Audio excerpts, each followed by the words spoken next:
name of Father, Son, and of the Holy Spirit. Amen. For the glory of God, and to be in this Sunday service, let us pray. Almighty and gracious Lord, we thank you for the Sunday which you have given to us to praise you and worship you. Our Father in heaven, King of glory, faithful Father, we adore your name and glorify you forever.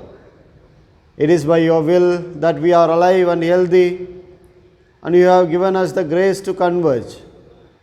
You promised us that whenever we call upon your name, you will answer us with your presence. Come into our midst, our Father, fellowship with us, visit us with your overwhelming presence, and make your blessings abundant in worship today. As we start this online worship, from the beginning to the end, glorify yourself and make us satisfied in you. In Jesus' precious name we pray. Amen. For the glory of God, and to be in this service, let us sing Introit Hymn, hymn number 165. Introit Hymn 165.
God, unto whom all hearts be open, all desires known, and from whom no secrets are hid. Cleanse the thoughts of our hearts by the inspiration of thy Holy Spirit, that we may perfectly love thee and worthily magnify thy holy name. Through Jesus Christ our Lord. Amen. Our Lord Jesus Christ said, "Hear, O Israel, the Lord our God is one Lord, and thou shalt love the Lord thy God with all thy heart, with all thy soul, with all thy mind, and with all thy strength." This is the first commandment. And the second is like it, namely this: "Thou shalt love thy neighbor as thyself." There is none other commandment greater than this. On these two commandments hang all the collect for this Sunday. Gracious God, we thank you for choosing us to be holy people in order that we may reflect your image and likeness. Help us to be conscious of your Holy presence with us, so that we strive to pursue holiness in our words and deeds. Through Jesus Christ our Lord, who lives and reigns with you now and forever. Amen. Let us hear the Gospel reading. The Gospel according to St. John, chapter 7, verses 13 to 17. Gospel according to St. John, chapter 17, verses 13 to 17. "But now I am coming to you, and I speak these things in the world, so that they may have my joy made complete in themselves. I have given them your word, and the world has hated them, because they do not belong to the world, just as I do not belong to the world. I am not asking you to take them out of the world, but I ask you to protect them from the evil one. They do not belong to the world, just as I do not belong to the world. Sanctify them in the truth. Your word is truth." Here ends the Gospel reading.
Let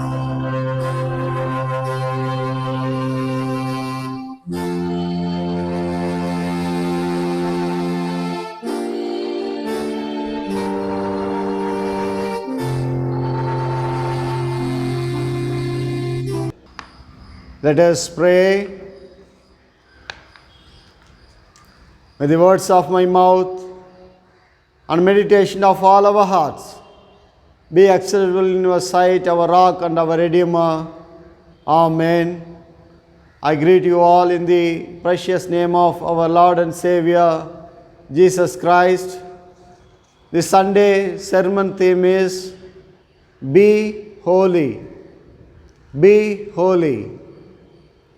The word for holy in Hebrew is Kodesh, which means to be sanctified, consecrated, and dedicated, or to be separated from the world and the worldliness. Not only did the Lord command the Israelites to be holy, but in these two chapters He have specific examples of things they could do in their daily lives to obey this commandment. Each of these specific practices helped remind the Israelites to separate themselves from the world and its ungodly practices. Jesus later explained the basic principle behind holiness when he taught his apostles that he would not take them out of the world but would keep them from evil. This we find in John chapter 17 verses 14 to 16. Be ye holy, for I am holy. The word occurs 5 times in the book of Leviticus. God had called the Israelites to his peculiar people, a kingdom of priests and a holy nation. Exodus 19th chapter verses 5 and 6.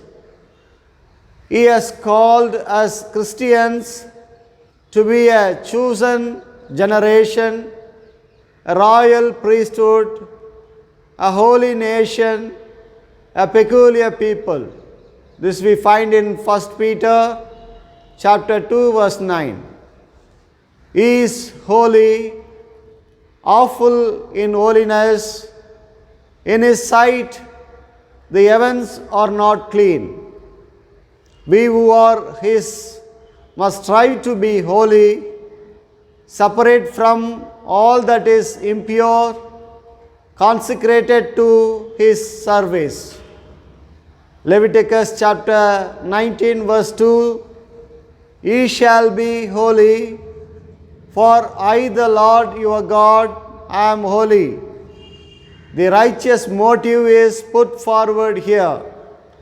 As in the previous chapter, as the foundation of all morality, it's God's will that we should be holy. And by being holy, we are like God, who is to be our model so far as is possible to the creature. So in the new dispensation, be ye therefore perfect, even as your Father which is in heaven is perfect. Matthew chapter 5 verse 48. As he which has called you is holy, so be ye holy in all manner of conversation. 1 Peter chapter 1 verse 15. The first Bible reading that we have today, Deuteronomy chapter 7 verses 1 to 11. We shall meditate upon these words.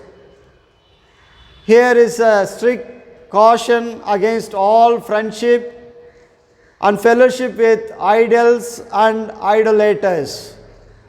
Those who are in communion with God must have no communication with the unfruitful works of darkness, limiting the orders to destroy to the nations here mentioned, plainly shows that after ages we are not to draw this into a precedent.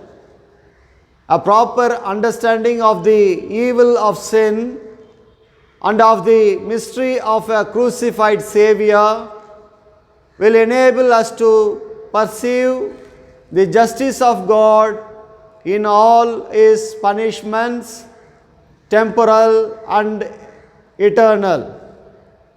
We must deal decidedly with our lusts that war against our souls. Let us not show them any mercy, but mortify and crucify and utterly destroy them. Thousands in the world that now is have been undone by ungodly marriages. For there is more likelihood that the good will be perverted than that the bad will be converted. Those who in choosing yoke fellows keep not within the bounds of a profession of religion cannot promise themselves helps meet for them. The second epistle reading that we have today, Ephesians chapter 5, verses 15 to 21. We shall meditate upon this Ephesians chapter 5, verses 15 to 21. Another remedy against sin is care or caution. It is being impossible else to maintain purity of heart and life. Time is a talent given us by God, and it is misspent and lost when it not employed according to His design. If we have lost our time, heretofore we must double our diligence for the future. Of that time which thousands on a dying bed would gladly redeem at the price of the whole world, how little do men think unto what trifles they daily sacrifice it. People are very apt to complain of bad times. It were well if that stirred them more to redeem time. Be not unwise. Ignorance of our duty and neglect of our souls show the greatest folly. Drunkenness is a sin that never goes alone, but carries men into other evils. It is a sin very provoking to God. The drunkard holds out to his family and to the world the sad spectacle of a sinner hardened beyond what is common and hastening to perdition. When afflicted or weary, let us not seek to raise our spirits by strong drink, which is hateful and hurtful, and only ends in the making sorrows more felt. But by fervent prayer, let us seek to be filled with the Spirit and to avoid whatever may grieve our gracious Comforter. All God's people have reason to sing for joy. Though we are not always singing, we should be always giving thanks. We should never want disposition for this duty, as we never want matter for it. Through the whole course of our life, always, even in trials and afflictions, and for all things, being satisfied of their loving intent and good tendency, God keeps believers from singing against Him and engage them to submit one to another in all He commanded, to promote His glory and to fulfill their duties to each other. The Gospel reading, John chapter 17, verses 11 to 16. We find Christ does not pray that they might be rich and great in the world, but that they might be kept from sin, strengthened for their duty, and brought safe to heaven. The prosperity of the soul is the best prosperity. He pleaded with His Holy Father that He would keep them by His power and for His glory, that they might be united in affliction and laborers, even according to the union of the Father and the Son. He did not pray that His disciples should be removed out of the world, that they might escape the rage of men, for they had a great work to do for the glory of God and the benefit of mankind. But He prayed that the Father would keep them from the evil, from being corrupted by the world, the remains of sin in their hearts, and from the power and craft of Satan, so that they might pass through the world as through an enemy's country, as He had done. They are not left here to pursue the same objects as men around them, but to glorify God and to serve their generation. The Spirit of God in true Christians is opposed to the spirit of the world. John chapter 17, verses 17 to 19. Christ next prayed for the disciples that they might not only be kept from evil, but made good. It is the prayer of Jesus for all that are His, that they may be made holy. Even disciples must pray for sanctifying grace. The means of giving this grace is through Thy truth. Thy word is truth. Sanctify them, set them apart for Thyself and Thy service. Own them in the office. Let Thy hand go with them. Jesus entirely devoted Himself to His undertaking and all the parts of it, especially the offering up Himself without spot unto God by the eternal Spirit. The real holiness of all true Christians is the fruit of Christ's death, by which the gift of the Holy Ghost was purchased. He gave Himself for His church to sanctify it. If our views have not this effect on us, they are not divine truth, or we do not receive them by a living and a working faith, but as a mere notions. God is absolutely holy, so that His eyes are too pure to behold evil. He cannot look on, He cannot accept, He cannot approve any form of evil. In contrast to the absolute pure holiness of God, we are by nature sinful creatures.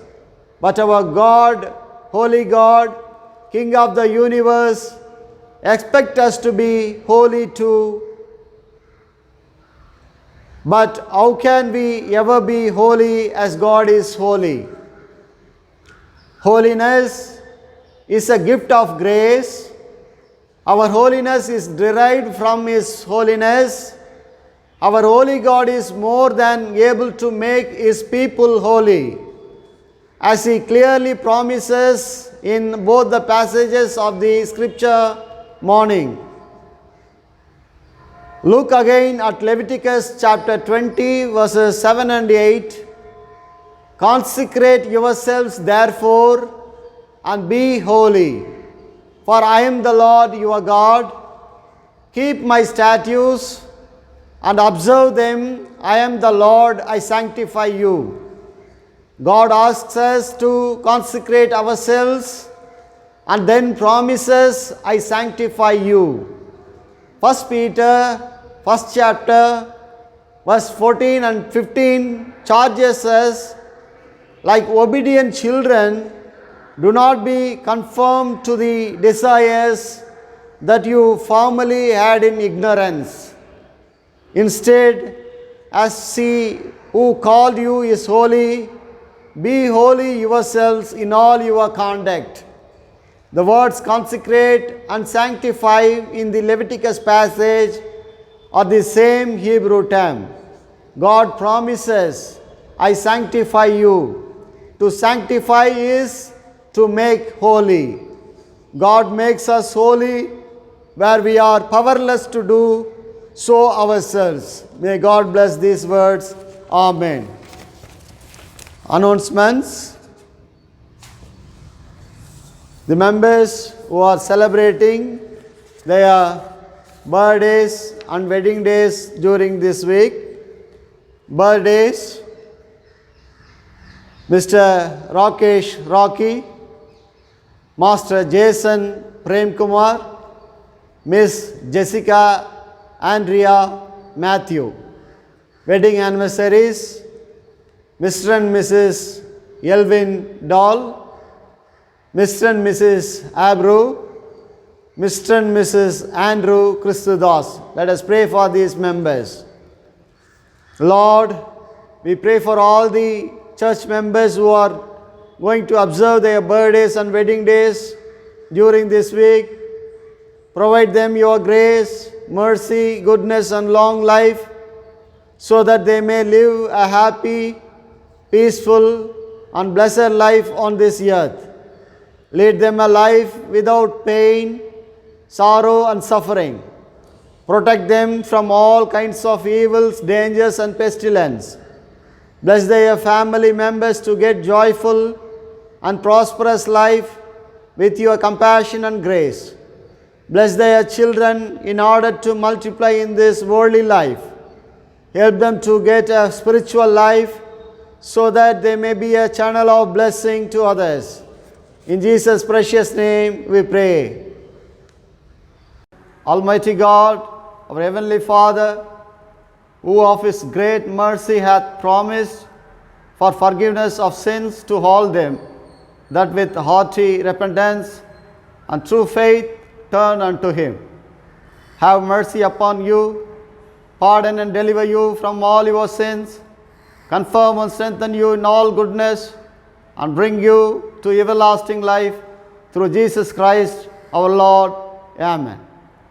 Hear what comfortable words our Jesus Savior Christ said unto all that truly turn to Him.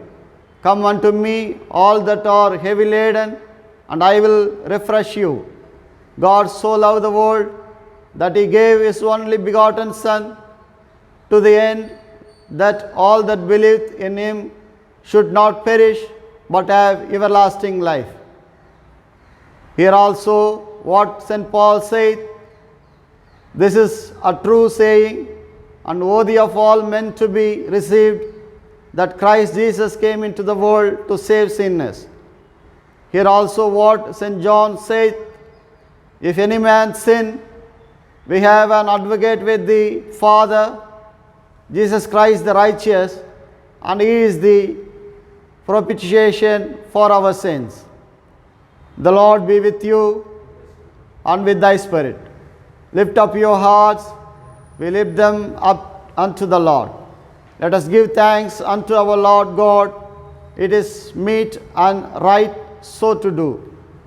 It is very meet, right, and our bounden duty that we should at all times and in all places give thanks unto this, O Lord, Holy Father, Almighty, everlasting God. Therefore, with the angels and archangels, and with all the company of heaven, we laud and magnify the glorious name, evermore praising thee and saying,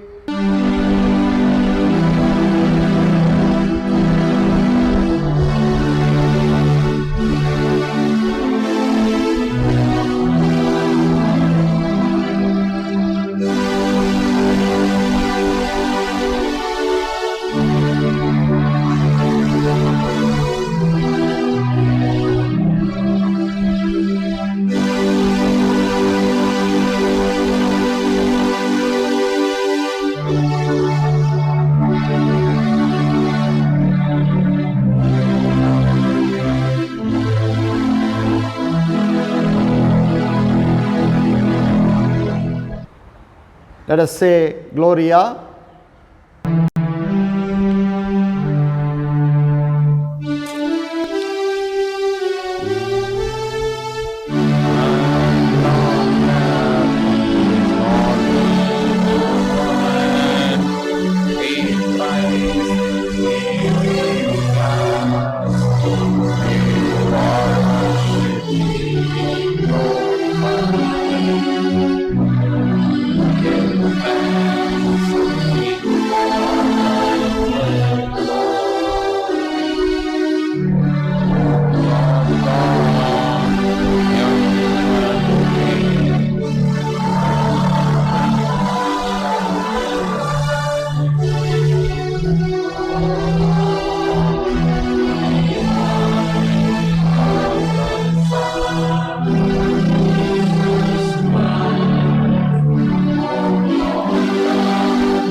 Let us pray.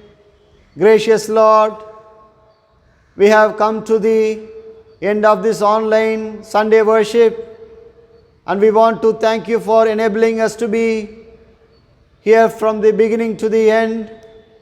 Thank you for touching our lives in the ways we cannot explain. You have taken us your realms of glory, and we want to say thank you, Lord. As we depart to our homes, we ask you to continue being with us. Guide us as we go back to our homes. Show us the right way to follow throughout the week. And when we come back, we shall testify the great things that you have done in our lives. In Jesus' precious name, we pray. Amen. The blessing, the peace of God, which passes all understanding, keep your hearts and minds in the knowledge and love of God and of His Son, Jesus Christ our Lord. The blessing of God Almighty, the Father, the Son, and the Holy Ghost be amongst you and remain with you always. Amen. The Lord be with you. Let us depart in peace. In the name of Christ. Amen.